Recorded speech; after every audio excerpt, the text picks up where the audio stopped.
اللہ تعالیٰ کی وعیدوں پر غور کریں. اللہ اکبر کبیر.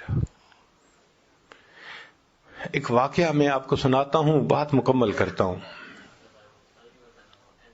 ایک گزٹڈ آفیسر 22 گریڈ کا آدمی، سیکٹری لیول کا، منسٹر کے ساتھ جو کام کرتے ہیں، بڑے اختیارات ہوتے ہیں ان کے، اور وہ اگر رشوت لینے والے ہوں تو پھر ان کے پاس ملینز ہوتے ہیں.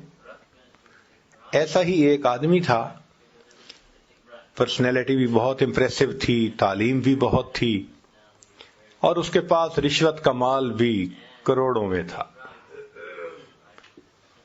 اس نے اپنا گھر بنایا ایک کالونی میں، قدرتاً مسجد بالکل قریب تھی. جب وہ شفٹ ہو گیا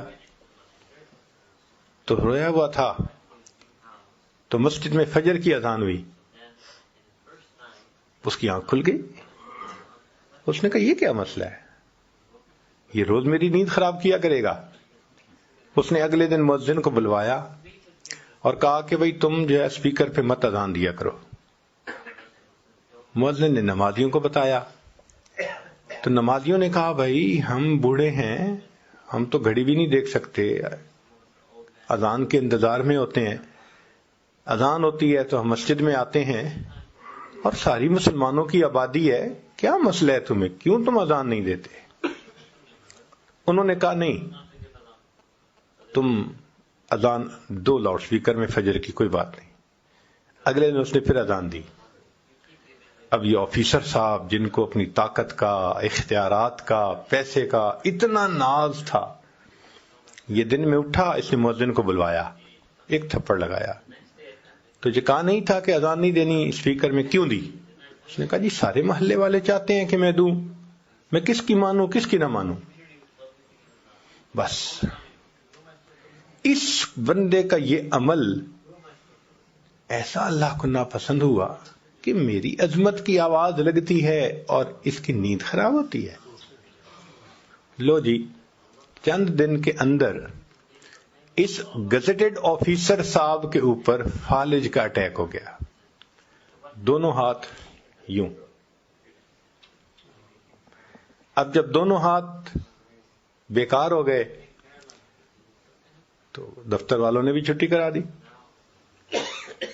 کہ جی آپ سک لیو پہ جائیں، اگر ٹھیک ہو گئے تو آئیں، ورنہ پھر ختم. 1 سال علاج کرتا رہا، کوئی فائدہ نہ ہوا. تو دفتر والوں نے کہا کہ بھئی آپ اپنی ریٹائرمنٹ لے لیں بینیفٹس کے ساتھ. پیسے تو مل گئے بہت سارے، مگر دولت تو چلی،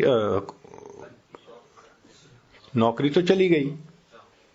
اب جب گھر آ گیا تو اللہ کی شان کے فالج کا پھر اٹیک ہوا اور دونوں پاؤں بھی اسی طرح معذور ہو گئے.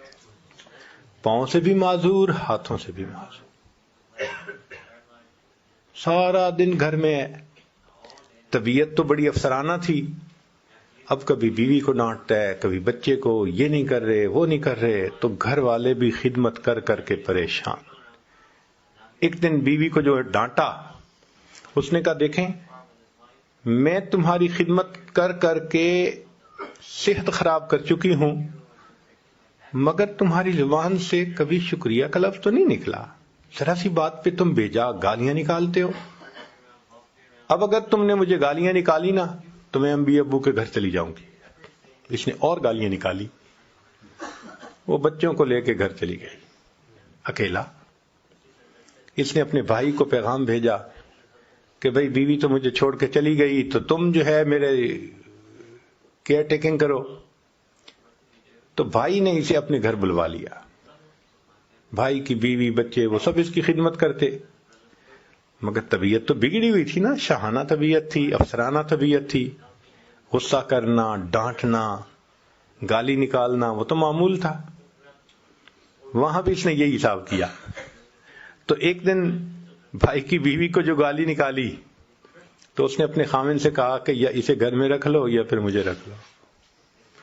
تو بھائی نے کہا کہ بھئی دیکھو میں نے آپ کو منع کیا تھا کہ یہ آپ کی خدمت کر رہے ہیں میرے بیوی بچے، تو تم بجائے اس کے کہ ان کا احسان مانو اور ان کے ساتھ اچھا سلوک رکھو، تم ایسے ڈانٹتے ہو جیسے معلوم نہیں انہوں نے کیا جرم کر لیا.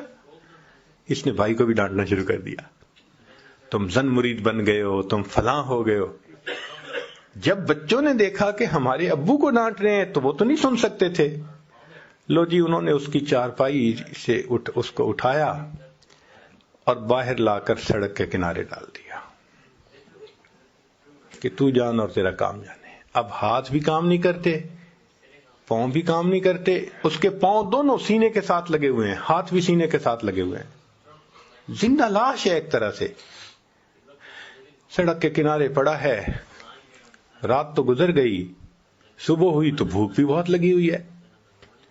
اب سوچ رہا ہے کہ میں کیا کروں، کوئی ہے بھی نہیں۔ جب بہت بھوک لگی، اللہ کی شان کہ جو 7 لوگ گزر رہے تھے نا پیدل، ان سے اس نے بھیک مانگنی شروع کر دی، اللہ کے نام پہ مجھے کچھ دے دو، اللہ کے نام پہ مجھے کچھ کھلا دو۔ جس اللہ کا نام سن کے یہ کہتا تھا میری نیند خراب ہوئی، آج اسی اللہ کے نام کی بھیک مانگ رہا ہے، سڑک پہ پڑا ہوا۔ ایک نوجوان گزرا، اس نے اس کو 10 روپے دیے، کہتے میں 10 روپے کو کیا کروں، نہ میرے ہاتھ کام کرتے ہیں نہ پاؤں کام کرتے ہیں، آپ مجھے پلیز کہیں سے کھانا لا کے کھلائیں۔ اس نے کہا میرے پاس تو اتنی فرصت نہیں، میں تو اسکول پہنچنا ہے۔ اور آدمی گزرا، تیسرا گزرا، ایک نے کہا اچھا میں تمہارے لیے کھانا لاتا ہوں، روٹی لا کے دیتا ہوں۔ وہ گیا اور قریب والے ہوٹل سے روٹی اس نے خریدی اور روٹی خرید کر اس کو دی۔ اس نے کہا مجھے کھلائیں، اس نے کہا بھئی میرے پاس اتنا ٹائم نہیں ہے، میں نے لا کے دے دی ہے، اب تو خود کھائیں۔ کہنے لگا میں تو کھا نہیں سکتا۔ اس نے کہا جی میں یہاں رکھ دیتا ہوں۔ کہنے لگا رکھو نہیں، مجھے دے دو۔ اب ہاتھ بند تھے، ہاتھ میں روٹی لے نہیں سکتا تھا۔ یہ پاؤں جو اس نے یوں سینے پہ آیا ہوا تھا فالج کی وجہ سے، پاؤں کے انگوٹھے اور انگلی کے درمیان اس نے روٹی کو پکڑا، اور جس طرح کتا پاؤں میں روٹی کو پکڑ کے منہ سے نوچتا ہے، اس طرح نوچ نوچ کے روٹی کو کھانے لگا۔ اللہ اکبر کبیرہ۔ جس کو اپنے حسن پہ ناز تھا، دولت پہ ناز تھا، اختیارات پہ ناز تھا، اتنا نافرمان بن گیا کہ اللہ کا نام سنتا ہے تو کہتے ہیں میری نیند خراب ہوتی ہے۔ آج سڑک پہ پڑا ہوا ہے، پوچھنے والا کوئی ہے نہیں، نہ گھر ہے نہ در ہے، اللہ کے نام کی بھیک مانگتا ہے، اور اگر کوئی روٹی دیتا ہے تو پاؤں سے پکڑ کے منہ سے روٹی کو نوچ نوچ کے کھا رہا ہے۔ اللہ تعالیٰ جب بندے سے ناراض ہوتے ہیں پھر تگنی کا ناچ نچا دیتے ہیں بندے۔ تو اللہ تعالیٰ کی وعیدوں پر غور کرنے سے پھر انسان کے دل میں خوف آ جاتا ہے۔ تکبر نہیں کرنا چاہیے، بڑائی نہیں دکھانی چاہیے، دوسروں کو تکلیف نہیں دینی چاہیے، پھر انسان گناہوں سے بچ جاتا ہے۔